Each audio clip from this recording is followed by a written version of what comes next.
Zdravo dragi moji, dobrodošli na kanal. Ovo je jedna od najmekših torti koje se ne peku u rerni izuzetnog ukusa. Najprije u jednu posudu sipajte 350 g brašna, prstohvat soli, a potom dodajte i 80 g kristal šećera pa sve to pomešajte. Zatim pripremite margarin ili buter, 170 g, bilo bi dobro da je omekšao na sobnoj temperaturi.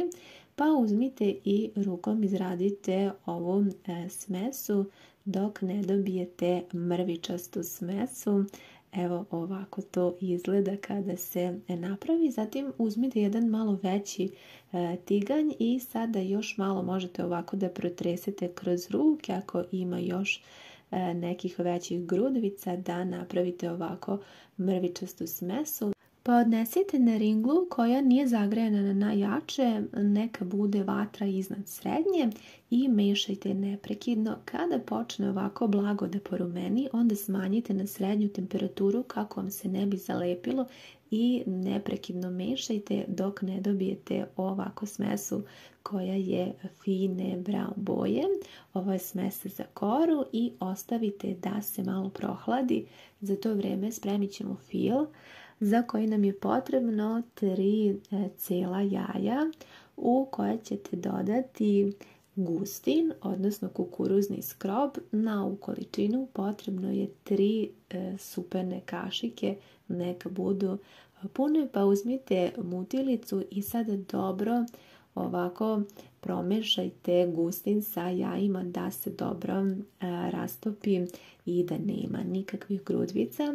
Kada ste to uradili, dodajte u ovu smesu 160 g kristal šećera, pa još malo promešajte da se blago šećer rastopi, ne mora skroz jer ćemo svakako da kuvamo fil i ova torta je veoma brza i veoma jednostavna.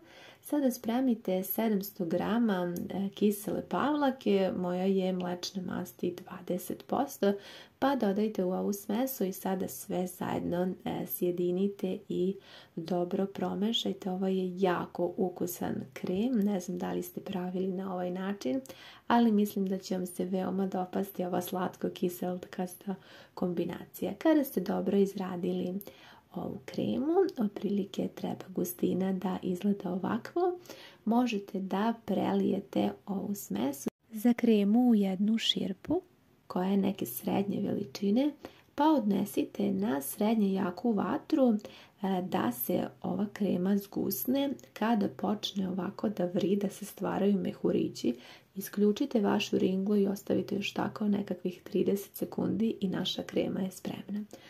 U gotovu kremu dodajte 20 g vanil šećera, odnosno 2 ova pakovanja, 2 kesice, a potom dodajte i 70 g margarina ili maslaca, zavisno šta imate kod kuće, pa sa mutilicom sve zajedno promešajte dok je još krema vruća kako bi se margarin lepo rastopio i ovo je zaista, kažem, jako fina krema. Sada vam pokazujem kako otprilike izgleda gustina ove kreme. Na kratko je ostavite sa strane, pa u ovu smesu koju smo spremili za koru uzmite jednu posudicu i odvojite 4 superne kašike za posipanje ove smese, a zatim sve dobro poravnajte pa podelite ove mrvice na 4 jednaka dela. Uzimam posudu okruglu 26 cm u prečniku. Priprema ove torte je veoma brza ako izuzmemo vrijeme za njeno hlađenje. Za pripremu vam ne treba više od 30 minuta.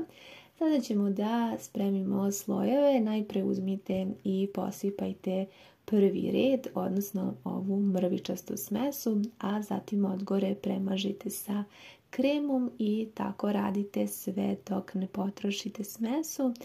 Sada posipamo drugi sloj kore, ravnomjerno ovako rasporedite da svuda bude jednako. Savjet kada budete mazali ovaj deo sa kremom jeste da kremu mažete ovako sa spoljašnjih krajeva, odnosno sa oboda ka sredini, zato što će vam tako biti lakše i neće vam se lepiti krema za koru. to je neki moj savjet. Eto, ja sam prvi put pravila ovu tortu i mislim da je ovako najlakše.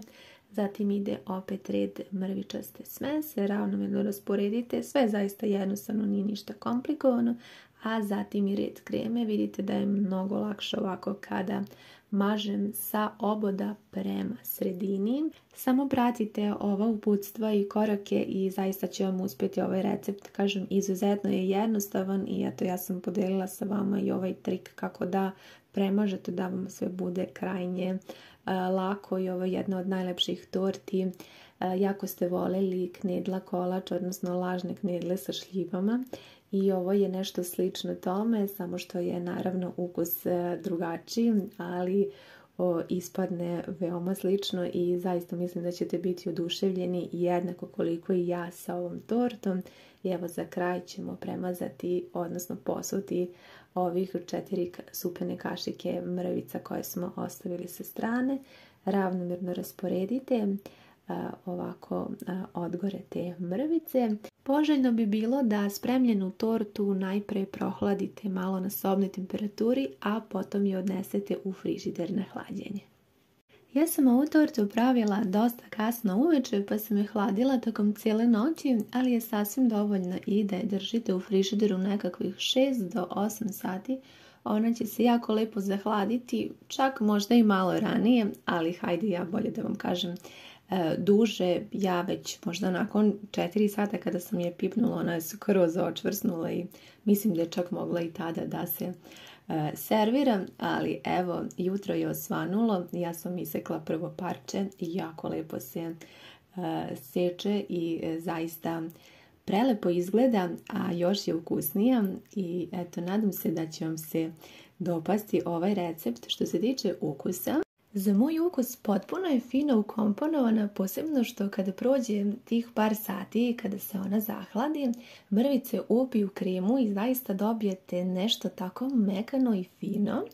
Dovoljno je slatka za moj ukus, a opet ima i tu neku dozu kiselosti. Tako da je ovo jedna od najlepših torti koje se ne peku u rerni, a opet se ne spremaju nužno od mlevenog keksa, već od tako jednostavnih sastojaka iz kuće.